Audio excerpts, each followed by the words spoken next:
Hello trader, आइए बात कर लेते हैं निफ्टी 50 कल के दिन कहाँ पे कामकाज करेगी, क्योंकि कल निफ्टी 50 की एक्सपायरी है। और बहुत से लोगों के मन में ये थॉट रहता है कि एक्सपायरी के दिन अपना जो कैपिटल है उसे बूस्ट करे या उसे डबल करे। तो उसके बारे में आगे बात कर लेंगे, लेकिन सबसे पहले हम डिस्कस कर लेते हैं कि हमने आज के लिए क्या डिस्कशन किया था। देखिए, आज के लिए हमने एक बहुत ही क्लियर डिस्कशन किया था कि मार्केट अगर फ्लैट अगर ओपन हो जाती है तो मैं लो क्वान्टिटी में पुट के साथ ही जाना चाहूँगा। यानी कि 21,500 को अगर नीचे साइड में ब्रेक करती है तो मैं पुट लेना पसंद करूंगा, और यहाँ पे मैंने पुट लिया है अभी। और यहाँ पे एसएल मेरा 25 पॉइंट का था और टारगेट मेरे कहीं ना कहीं बहुत नीचे के थे। लेकिन मार्केट ने अनफॉर्चुनेटली आज हमारा क्या कर दिया, एक एसएल आज मार्केट ने हमारा ले लिया। देखिए, मार्केट में एसएल और लॉस इसमें बहुत ही बड़ा डिफरेंस है। क्यों डिफरेंस है? क्योंकि क्या होता है, एसएल हम उतना ही देते हैं जितना हम पहले ही डिसाइड कर लेते। मान लीजिए हमने यहाँ पे 25 पॉइंट का एसएल दिया, तो यहाँ पे हमारे स्ट्राइक प्राइस के हिसाब से हो सकता है किसी का यहाँ पे 800 का एसएल बना, किसी का 1200 का एसएल बना। और ये उनके माइंड में पहले से ही डिसाइड था।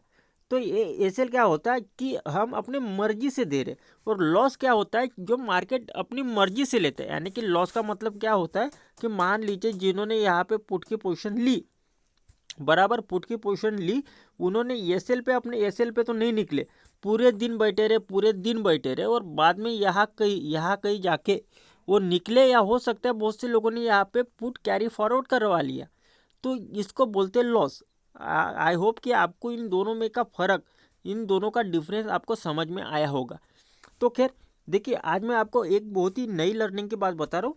प्लीज़ 1 मिनट देखिए, खाली 1 मिनट लगेगा आपका। 1 मिनट में आपको ये लर्निंग काफ़ी अच्छे से समझ में आ जाएगी कि जिस दिन भी मार्केट में हमारा एक एसएल हिट हो जाए, यहाँ पे लिख लीजिए, एक एसएल हिट हो जाए, उस दिन हमको क्या करना है, उस दिन हमको दोबारा मार्केट में ट्रेड नहीं करना है। चाहो तो आप इसको एक रूल्स के तरह ले सकते हो या एक कुछ सीख की तरह।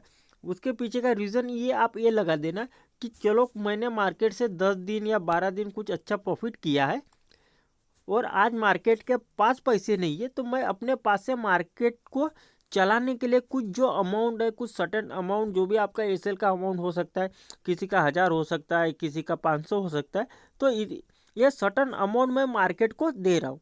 तो इससे आपके मन में एक भाव तो रहेगा कि मैंने दिए हैं तो मार्केट मुझे वापस भी देगी। और दूसरा भाव आपके मन में ये रहेगा कि आपका माइंड शांत रहेगा।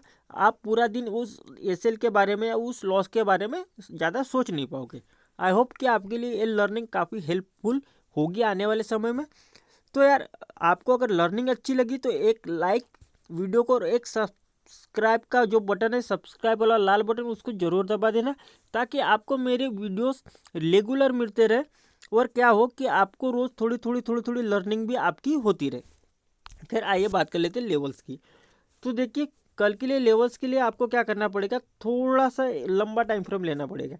मैं यहाँ पे लंबा टाइम फ्रेम ले रहा हूँ। हो सकता है यहाँ पे थोड़ा सा जो लेवल्स है वो काफ़ी बड़े दिखे, लेकिन क्या है, आज लंबा टाइम फ्रेम लेना ज़रूरी है। तो देखिए, निफ्टी यहाँ पे क्या कर रही थी, कंटिन्यूसली नीचे आ रही थी, फिर अप जा रही थी, फिर नीचे आ रही थी, फिर अप जा रही थी, फिर नीचे आ रही थी, और फिर यहाँ से एक अप साइड की रैली चालू कर दी। हो सकता है ये मार्केट के लिए एक पुल बैक हो, तो मार्केट यहाँ से भी नीचे आ सकती है। या हो सकता है मार्केट ने 3 बार, देखिए, एक बार यहाँ पे, ये 2 बार और 3 बार, ये तीसरी बार यहाँ पे टच हुई। तो 3 बार मार्केट ने यहाँ से ऑलरेडी सपोर्ट ले चुकी है। तो हो सकता है कि ये सपोर्ट हुआ मार्केट फिर से ये जो ऊपरी वाली रेंज है यहाँ तक आए। तो ऊपरी वाली रेंज कहाँ तक की है, तो आप यहाँ पे कैलकुलेट कर लेना है। देखिए, रैंडम नंबर रहेगा, इस हाई से जो लिया जाएगा, इस हाई से ये नंबर लिया जाएगा।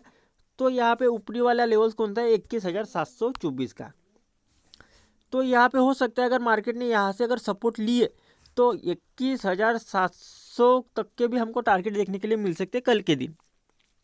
ओके, हाँ, अगर हो सकता है कि मार्केट ने यहाँ से रिजेक्शन खाना हो, तो यहाँ पे पहले फ्लैट खुलते ही मार्केट ने एकदम से धड़ाम से नीचे आ जाना चाहिए।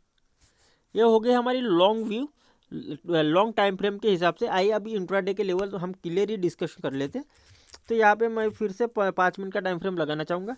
देखिए, 5 मिनट के टाइम फ्रेम पे मार्केट अगर फ्लैट अगर ओपन हो जाती है, फ्लैट ओपन हो जाने के बाद यहाँ पे 1 से 1.5 घंटा यही कहीं रुक जाती है।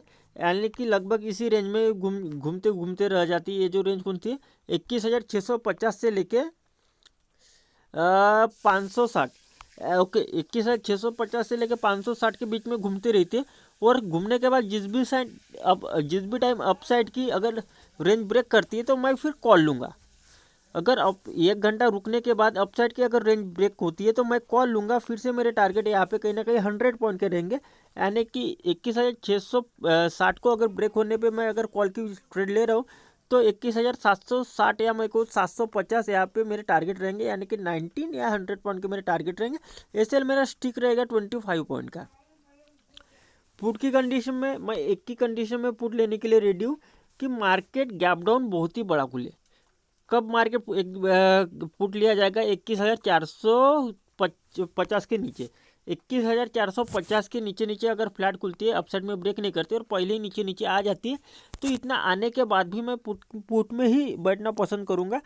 फिर नीचे साइड टारगेट मेरे फिर से 100 पॉइंट के हो जाएंगे। ओके, मार्केट गैप डाउन ही ओपन हो जाती है 21,447 या 50 के पास अगर ओपन हो जाती है या 500 के पास भी अगर ओपन हो जाती है तो मैं फिर इमीडिएटली कॉल की पोजीशन लूँगा। फिर से मेरे टारगेट कहीं ना कहीं 21,640 के होंगे। मेजर गैप अप और मेजर गैप डाउन, उसके लिए हम प्राइस एक्शन देखेंगे, 5 मिनट के 15 कैंडल देखेंगे। जिस भी साइड का स्लोप होगा उस साइड के हम ट्रेड लेंगे। ऐसे हम 30 पॉइंट का डालेंगे, टारगेट हम 90 पॉइंट का रखेंगे मेजर गैप अप और गैप डाउन के चक्कर में।